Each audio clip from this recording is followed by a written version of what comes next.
Get ready to celebrate. We're partying with positive people today.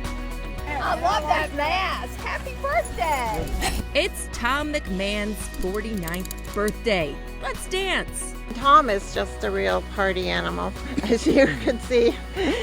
This drive-by bash isn't typical, but really, what is these days? Happy birthday to you. We just wanted to bring some smiles to this time. This year's been especially tough on Tom, and we get it.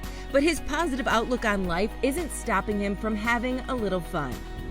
And that's what we're all about, finding the positivity and highlighting the good stuff. I'm your host, Lindsay Boach, and we've got heartwarming stories from all across the country to put you in a better mood. This is Good to Know. There's hundreds, thousands, and millions of wonderful people in this world.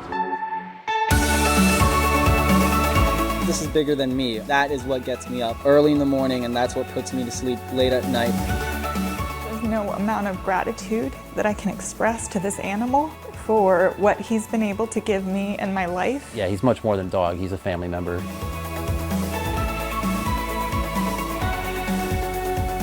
He's my friend, and I thank God for him. You know how you have your people. These are my people. Oh my gosh, you're here. We're so excited that you are here. You might want to grab some tissues because you're probably going to shed a few happy tears today. We have inspiring stories from all across the country, and we start with a teen in Kentucky whose dreams just came true. The goal for most athletes is to slow down the game and shut out the noise. But for one local high schooler, there is no noise. There's no sound at all. If I take my cochlear implant off, it's like nothing. You feel with that nothing. I cannot hear nothing. It was so very hard. Him saying, well, why am I deaf? Why did I have to be born this way? Ronnie Darnell, now 16 years old, was deaf at birth. It was heartbreaking, just heartbreaking. It's like, you know, why my child? He would come to me and my wife and talk about, you know, I wished I could hear like you. It would hurt you. Cochlear implants have allowed him to hear most of his life, but there are things he cannot do. One of them is play football. My friends, they run up to me and ask me, hey man, you ought to play football. I mean, it was heartbroken to me because I couldn't. I said, what would it take for me to get you out for football? And he says, I can't. And then he pointed to the implants. I said, what if I could find a way to fit you with a helmet that would protect those? And he goes, no, I would love to play. They got in touch with a company called Schutt, which makes football helmets. And it turns out the company recently developed a new technology. It has probes that come out. And when somebody puts this on their head, what it does is it actually maps the shape and size of everybody's head. It's all computer-based. 1.7 quadrillion fitting options. And the idea is that one of those fitting options will protect Ronnie's implants and allow him to do what he's always dreamed of. My dream finally gonna come true, that I get to play football. And I always want to play real football. It's gonna be exciting, but I'm sure I'm still gonna be worried too, you know. Ronnie's goal will not be to shut out the noise. Instead, he'll take in every bit of it as he lives his dream. Sometimes kindness comes when we least expect it, and that's exactly what happened to one family in Ohio. A veteran's surprise helped this family with closure.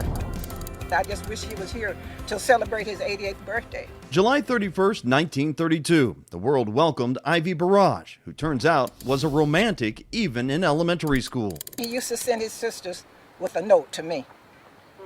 He liked me from the beginning. Averti says they went their separate ways after school. She didn't see him again until he came home on leave from the Marine Corps, December 28, 1953. I was at my dad's house on a Sunday. he came and he wanted to marry me. So he asked my daddy for my hand in marriage. The first kiss was on that Sunday. And we went to the courthouse and got married on a Wednesday, and he left on a Saturday. Ivy's service in the Marine Corps would come to an end in 1967 during an ambush on his second tour in Vietnam. And I had his body sent back to Mississippi because it was 10 of them in the family, and I knew if I had him buried in Washington, they would never be able to attend the gravesite. After Ivy's death, Averti moved to the Cincinnati area to be closer to her brother, sending her kids here to Houston Elementary School. This stone and plaque put in place at the school's flagpole on Veterans Day 1968 to honor the soldiers in Vietnam, including Ivy Barrage. And at the time, I didn't really know, didn't really understand, and it's more so now. Deborah is Ivy's second oldest child. She and her sister, Hortense, have few memories of their father as they were so young when he was killed. Don't remember anything. I have pictures sitting on his lap and in his arms. There's a picture of my father. He's holding me and I'm a baby. And I look at the background and I try to remember. There were plans to eventually put Ivy's name on the monument. Well, I came up here Memorial Day and it wasn't done. That's when Chris Green, the president of the Colerain Veterans Memorial, took matters into his own hands and paid Ivy's widow a visit. She seen the certificate in my hand. I saw my husband's name in his hand. Started smiling and opened the door. So I smiled and he said, "May I come in?" I said, "Sure." A few phone calls and a little legwork, and this plaque will now adorn the stone at the base of the flagpole. It's been 52 years they've been waiting. That's long enough. I just look and say, look at God, at what he does on this particular time, at this particular time, being this is going to happen on July the 31st, my father's birthday. It made me feel really special that they are acknowledging my father in this way. For Averti, the personal mission Chris took on to make sure Ivy received this recognition is nothing short of a higher power sending her an angel. That's why I call him my brother. We have different skin colors, but we all bleed blood, red blood. So that's the way I look at it. He's my friend, and I thank God for him.